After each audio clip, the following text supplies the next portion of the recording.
Dans un pays démocratique, la responsabilité de choisir un dirigeant incombe au peuple, car l'affection et l'adhésion à un leader ne peuvent être contraintes.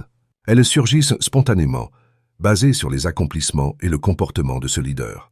L'histoire des peuples africains montre souvent que les chefs charismatiques ont gagné l'approbation populaire, parfois grâce à leur courage et leur conquête, ou à travers la crainte engendrée par leur autoritarisme, ne laissant d'autre choix aux populations qu'ils dominaient.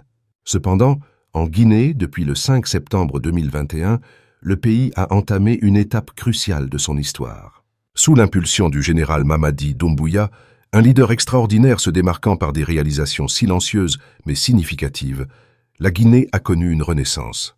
Depuis le 28 septembre 2021, le pays a amorcé une transformation rapide de son développement grâce à la direction visionnaire du général. Contrairement à d'autres, il n'a pas contraint le peuple à l'aimer ou à le respecter par la force, mais plutôt par des actions concrètes, suscitant un soutien massif et spontané à travers le pays. Déjouant toutes les attentes, il a constitué une équipe de brillants cadres, y compris de jeunes ministres dynamiques. Parmi eux, le magistrat prometteur Alphonse Charles Wright, nommé d'abord procureur général puis ministre de la Justice, symbolise cette nouvelle ère. Inspiré par le général Doumbouya, Wright s'est attaqué à la corruption, véritable fléau qui affaiblissait le système guinéen. D'autres jeunes ministres ont rejoint cette lutte, car le général Doumbouya met sa confiance inébranlable dans la jeunesse.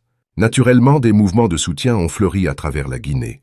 Bien que le général n'ait pas manifesté l'intention de se présenter aux élections, le peuple l'a unanimement choisi comme candidat incontournable. Les manifestations à Kankan, à Kindia et d'autres prévues à l'intérieur du pays, ainsi que les nombreux groupes de soutien qui l'honorent, témoignent de cette volonté populaire. Jamais dans l'histoire de la Guinée, un président n'avait rassemblé une telle unanimité. Qu'on le veuille ou non, le général Mamadi Doumbouya est devenu le candidat naturel, et sans doute le futur président élu de la Guinée. Que Dieu veille sur le président général Mamadi Doumbouya et sur la Guinée, pour que vive le glorieux peuple guinéen.